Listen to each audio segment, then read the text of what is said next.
प्यारे बच्चों, सुप्रभात। गणित की ऑनलाइन कक्षा में एक बार सब पुनः आप सभी लोगों का स्वागत है।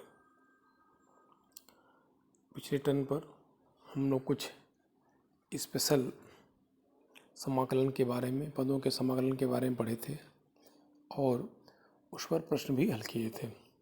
आज हम लोग पढ़ेंगे आंशिक भिन्न द्वारा समाकलन। ये भी आपके सिलेबस में है, आंशिक भिन्न द्वारा समाकलन। तो सबसे पहले देखना है कि आंशिक भिन्न क्या होता है। उसके पहले देखा जाए, ठीक, उसके पहले ये देखना है, एक आता है उचित परिमेय फलन। उचित परिमेय फलन, मान लीजिए, देखिए, परिमेय का मतलब होता है जो भिन्न के रूप में हो। ऐसे लिखा होगा पी एक्स बटा हर शून्य नहीं होना चाहिए। पी एक्स और क्यू एक्स क्या है, वह चर यक्स में क्या है, बहुपद है। यक्स का गुण 2 भी घात हो सकता है, 3 भी घात हो सकता है, 4 भी घात हो सकता है। तो उचित परिमेय फलन में क्या होता है कि अंश में चर की घात जो होती है, अंश की घात हर की घात से क्या होती है, कम होती है उचित परिमेय फलन में। जैसे x+1 बटा x square plus 2x plus 3, ऐसे। यहाँ देखिए, x की अधिकतम घात क्या है, 1 है। यहाँ x की अधिकतम घात क्या है, 2 है। तो जब अंश की घात या अंश में चर की घात हर में चर की घात से कम होती है तो उसे हम कहते हैं उचित परिमेय फलन कहते हैं, ठीक। और यदि ये जो परिमेय फलन है ऐसे Q X not equal to 0, यदि इसमें अंश की घात हर की घात से ज़्यादा हो, जैसे x³ + 1 बटा x square plus 6x plus 5 इस तरह का आ गया। देखिए, यहाँ x की अधिकतम घात कितनी है, 3 है। यहाँ क्या है, x की घात 2 है। तो जब अंश में चर की घात हर के चर की घात से क्या होती, अधिक होती है, तो उसे कहा जाता है अनुचित परिमेय फलन। तो आंशिक भिन्न बदलने के लिए सबसे पहला काम होता है कि हम देखते हैं कि दिया हुआ फलन उचित परिमेय फलन है कि अनुचित है। अब देखा जाए कि आंशिक भिन्न कैसे करते हैं। यहाँ परिभाषा देखिए, वह विधि जिसके द्वारा पी एक्स बटा क्यू एक्स मतलब एक परिमेय फलन है, इसका समाकलन फिलहाल हमको करना है अभी आगे चल के। यहाँ पी एक्स और क्यू एक्स चर एक्स में क्या है, बहुपद है, ठीक। इसको क्या कर, इसको साधारण परिमेय फलनों के योग के रूप में लिखना, मतलब, ठीक है ना। 2 या 2 से अधिक साधारण परिमेय फलनों के योग के रूप में लिखना जो होता है, इसे हम कहते हैं आंशिक भिन्न में वियोजन करना। अभी बताएंगे कैसे करना है। तो जब किसी भिन्न को 2 या 2 से अधिक साधारण परिमेय फलनों के योग के रूप में लिखा जाता है तो यह प्रक्रिया आंशिक भिन्न में वियोजन कहलाती है। और इस प्रकार के प्रत्येक भिन्न को क्या कहते हैं, हम आंशिक भिन्न पार्शियल फ्रैक्शन कहते हैं। पार्शियल फ्रैक्शन, आंशिक भिन्न पार्शियल, PARTIAL, पार्शियल फ्रैक्शन कहते हैं, ठीक। अब आता है कि जो भी परिमेय फलन दिया हुआ हो उसको हम आंशिक भिन्न में कैसे हम ब्रेक करेंगे, कैसे वियोजन करेंगे।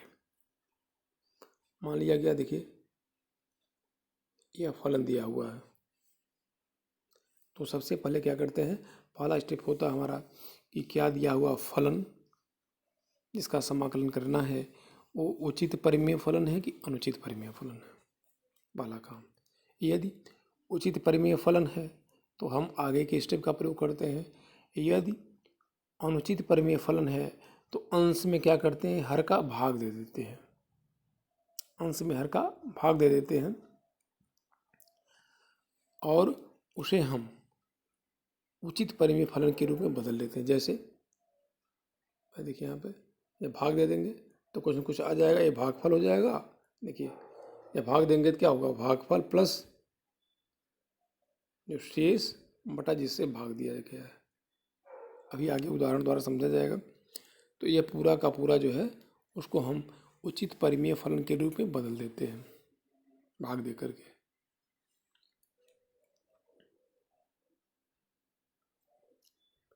अब भागफल आ गया। यदि दिया हुआ फलन सीधे उचित परिमेय फलन है तो उसको आंशिक भिन्न बदलेंगे। यदि अनुचित परिमेय फलन है तो सबसे पहले क्या करते हैं, उसको अंश में हर का भाग दे करके, ठीक, अनुचित परिमेय फलन को उचित परिमेय फलन प्लस भागफल जैसा कि पीछे बताया गया के रूप में हम लिख लेते हैं। अब ये देखा जाता है कि जो दिया हुआ फलन है क्या उसका गुणनखंड हो रहा है कि नहीं हो रहा है। जो दिया हुआ उचित परिमेय फलन है क्या उसके हर का गुणनखंड हो रहा है कि नहीं हो रहा है। यदि हो रहा है, मान लीजिए ऐसे लिखने का प्रयास करते हैं, या पहले से दिया हुआ है पहले इस तरह से लिखने का प्रयास करते हैं, यदि गुणनखंड हो रहा है तो ठीक। यदि गुणनखंड नहीं हो रहा तो उसको उसी तरह रखेंगे। अब देखिए, मान लीजिए कि जो आया उचित परिमेय फलन इस रूप में आ गया, नीचे यदि हर का गुणनखंड कर दिया गया, इस रूप में आ गया। ऊपर प्लस भी हो सकता है, माइनस भी हो सकता है, नीचे भी प्लस माइनस हो सकता है, इसीलिए एक साथ प्लस माइनस सब में लिखा गया है। यदि इस रूप में कोई भी परिमेय फलन आया, उचित परिमेय फलन, इसको बराबर ऐसे कर लेते अपने आप से, ए बटा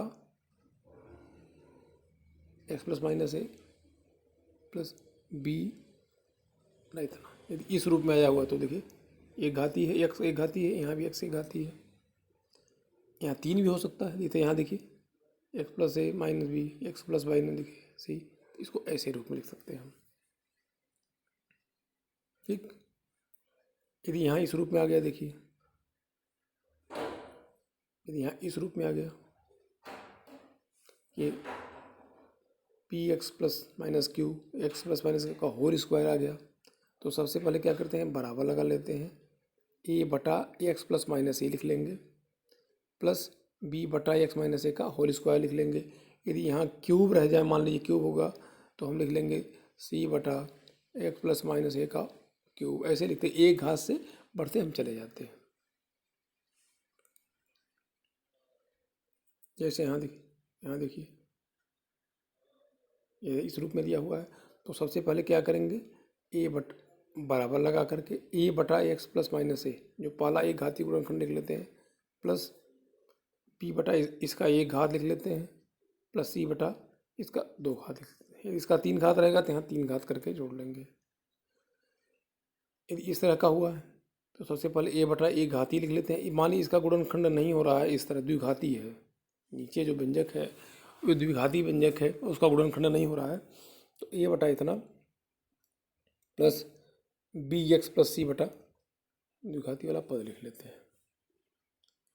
तो यह सबसे महत्वपूर्ण है कि जो हमारा उचित परिमेय फलन आया है क्या इस रूप में है कि नहीं है। जिस रूप में रहता है उसी के अनुसार बराबर करके हम इसको ऐसे लिख लेते हैं। उसके बाद क्या करते हैं, उसके बाद जो भी हर दिया हुआ है, यदि इसको हम ले रहे हैं, तो जो हर दिया हुआ है यहाँ पे, इससे दोनों पक्षों में क्या करते हैं, हम भाग दे देते हैं, गुणा कर देते हैं। जो भी हर दिया हुआ क्यू एक्स से, उससे दोनों पक्ष में हम गुणा कर देते हैं, या ऐसे लिख लेते हैं, यहाँ से लघुत्तम ले लेंगे और इधर से हर कैंसिल हो जाएगा तो गुणा कर देते हैं। उसके बाद जब समीकरण बन जाता है उसको बाएं पक्ष को बाएं पक्ष में लिख लेते हैं, दाएं पक्ष में एक्स वाला पद एक साथ कर लेते हैं, एक्स स्क्वायर वाला पद एक साथ कर लेते हैं, और अचर पद एक साथ कर लेते हैं, ठीक। इतना लिखने के बाद दोनों पक्षों से यदि एक्स स्क्वायर है पद में तो एक्स स्क्वायर के गुणांक की दोनों पक्षों से तुलना करके लिखते हैं, यक्स के गुणांक की दोनों पक्षों का चिन्ह सही तुलना करके लिख लेते हैं, बराबर करके लिखते हैं, और अचर पद दोनों पक्षों से तुलना करके हम लिख लेते हैं। हल करके हमारा मुख्य उद्देश्य क्या होता है कि जो अचर पद माना गया है ए बी या ए बी सी जो भी माना गया है, ए बी और सी का मान ज्ञात करना। तो गुणांकों की तुलना, अचर पदों की तुलना कर कर लिख करके हम समीकरण बना लेते हैं। समीकरण को हल करके ए, बी और सी का मान ज्ञात करते हैं। मानिए यहाँ है, ए और बी का मान आ जाएगा तो ए का मान लिख लेंगे यहाँ पे और फिर बी का मान लिख लेंगे। ठीक, ए और बी का मान लिख लें, फिर इसी का यदि समाकलन करना है तो यहाँ लिखें और इसके बाद हम समाकलन कर लेते हैं। यह सब चीज़ें अभी जब हम हल करेंगे प्रश्न तो समझ में आएगा।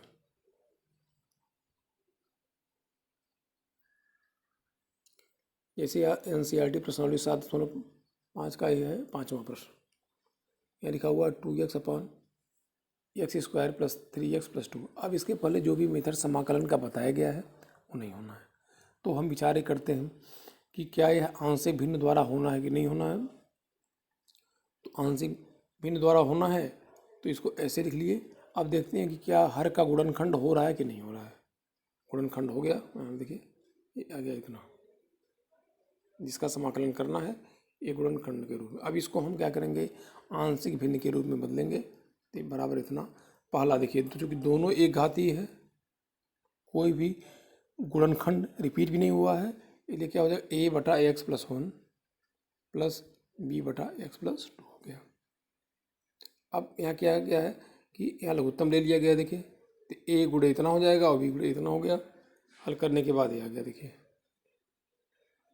यहाँ देखिए सबसे महत्वपूर्ण क्या होता है कि हम लास्ट में कि दाएं पक्ष में x लिख करके x का गुणांक, देखिए पहले x वाला पद एक साथ कर लेंगे, x का मान लिख करके लिख लेंगे, फिर अचर पद भी चिन्ह सहित हम लिख लेंगे। ये हो गया, ये हो गया 2x। अब दोनों पक्षों से देखिए क्या है, x के गुणांक यहाँ और तो एक्स स्क्वायर है नहीं, तो x के गुणांक और अचर पद की तुलना कर लेते हैं। x का गुणांक क्या है a प्लस बी, यहाँ x का गुणांक क्या है 2, तो a प्लस बी बराबर हो गया 2।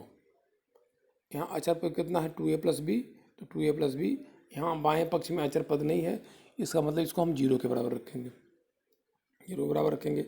इसको हल कर लिए तो a बराबर आ गया -2 और b बराबर आ गया 4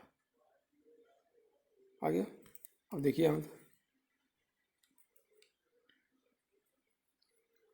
अब समीकरण नंबर 1 देखिए, यहीं से 2x x plus 1 x plus 2 बराबर ए का मान दिया गया, ये आ गया, बी का मान दिया गया, ये आ गया। इसका मतलब देखिए यह किसके बराबर था, ऐसे यह इसके बराबर हो गया और यह आ गया।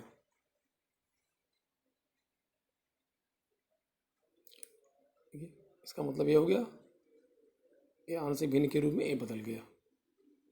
ठीक, अलग अलग कर लेंगे, समाकलन कर लेंगे तो ये आ जाएगा। देख अब प्रश्न संख्या 6 देखिए, उसी प्रश्नावली का है। यहाँ देखिए ऊपर चर का घात क्या है 2 है, नीचे यदि गुणनखंड कर मतलब गुणा कर दिया जाए तो यहाँ भी चर का घात क्या आएगा 2। तो यह उचित परिमेय फलन नहीं है। उचित परिमेय फलन में अंश की घात हमेशा हर की घात से कम होती है। बराबर में यहाँ बराबर है, इसका मतलब कि अंश में हम क्या करेंगे, हर का भाग दे देंगे। यहाँ लिखा भी हुआ है अंश और हर घात घात क्या है, समान है। यहाँ देखिए भाग दे दिया गया है ऐसे, इतना बराबर क्या हो जाए, बराबर क्या हो गया भागफल प्लस शेष, देखिए भागफल प्लस शेषफल बटा भाजक, जिसे हम भाग देते हैं। मतलब इस पूरे भिन्न भाग देने के बाद, अंश भाग देने के बाद इसी चीज़ को भागफल प्लस शेषफल बटा भाजक ये लिख लिया गया है। ठीक, अब देखिए जो भागफल है उसको ऐसे ही रखेंगे। अब हमारा मुख्य उद्देश्य ये है, जो नया उचित परिमेय फलन आ गया इसको हम आंशिक भिन्न के रूप में बदलें। तो इसको मान लिया इतना। अब देखिए यहाँ पे x का एक घात है और 1 - 2x, दो गुणनखंड है, दोनों एक घाती है, रिपीट नहीं हुआ है, तो हो जाएगा a बटा x हो जाएगा पहला, और b बटा 1 - 2 पहले की तरह हो गया। अब हो गया जैसे किया गया, देखिए इसके पहले जैसे किया गया है, लघुत्तम ले लेंगे, करेंगे, हटा दिए। यहाँ देखिए यहाँ ये आ गया 1 - 1 - 2x, एक्स का गुणांक -2a प्लस बी, यहाँ आ गया ए। दोनों पक्षों से एक्स के गुणांक और अचर पद की तुलना करेंगे तो -2a + b बराबर हो गया -1/2 और a बराबर 1 हो गया। हल करने के बाद हमारा आ गया ये। अब देखिए यहाँ से 1 - 1/2x इतना बराबर a का मान कितना आया हुआ है 1, तो हो गया 1/x हो गया। b का मान 3/2 है, इतना हो गया। अब इतना बराबर क्या हो गया, ये भागफल हो गया, यहाँ आ गया। अलग अलग कर लेंगे, इसका समाकलन करेंगे तो आप देखेंगे कि ये आ जाएगा। ठीक, अगले तरह देखिए, यहाँ देखा जाए, यहाँ अंश की घात 1 है, हर में 3 घात है, इसका मतलब ये उचित परिमेय फलन है। ठीक, लेकिन देखिए यहाँ पे, यहाँ तो ये गुणनखंड एक घातीय है, लेकिन दूसरा गुणनखंड क्या है, द्विघाती है, और उसका गुणनखंड भी नहीं हो रहा है। ठीक, तो सबसे पहले इसको ऐसे लिख लेंगे, बराबर a बटा जो एक घातीय x + -1 हो गया, और जैसा कि उसमें बताया गया था, देखिए यदि उस रूप में हो तो हो जाएगा bx + c बटा x² + 1।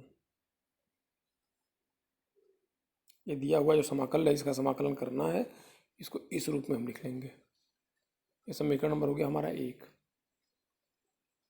ठीक, लघुत्तम लेकर के इसको हल करेंगे, या ये कहा जाए कि जो हर दिया हुआ है x² + 1 ब्रैकेट में x - 1, उससे दोनों पक्षों में गुणा कर दीजिए, ये हमारा आ जाएगा। ये ब्रैकेट हटा देंगे, देखिए इन दोनों को गुणा कर दीजिए, तो आ गया है। उसके बाद x² वाला पद एक साथ कर लेंगे और कॉमन ले लेंगे, x वाला पद एक साथ करके कॉमन लेंगे और अचर पद एक साथ लिख लेंगे। अब यहाँ देखिए, अब करेंगे क्या कि x² तथा x² और x के गुणांकों, देखिए x² तथा x के गुणांकों तथा अचर पद की तुलना दोनों पक्षों से कर लेंगे। अब बाएं पक्ष में x² नहीं है, इसका मतलब x² का गुणांक क्या होगा, 0 हो जाएगा। x का गुणांक कुछ नहीं, मतलब 1 है। यहाँ अचर पद यहाँ कुछ नहीं है, उसका मतलब वो भी 0 के बराबर होगा। तो ये देखिए x² का गुणांक क्या है, a + b है, और बाएं पक्ष में कुछ नहीं है, तो a + b बराबर हो गया 0। समीकरण नंबर 2, x का गुणांक है c - b, तो c - b यहाँ 1 है, तो c - b। समीकरण नंबर 3, a - c बराबर हो गया 0। समीकरण नंबर 4। 2 और 3 इन दोनों को जोड़ा गया है, तो आ गया a + c बराबर 1 आ गया। ठीक, ये समीकरण नंबर 5 मान लिए। 4 और 5 को जोड़ करके हम a बराबर 1/2 आ गया, a बराबर 1/2। समीकरण नंबर 2 से b बराबर क्या हो जाएगा, -a हो जाएगा, तो b का मान इतना आ गया और c का मान 1/2 हो गया। तो a, b और c निकल गया। अब a, b और c का मान देखिए, a, b और c का मान यहाँ हम रख देंगे, यहाँ पे a, b और c का मान रख देंगे।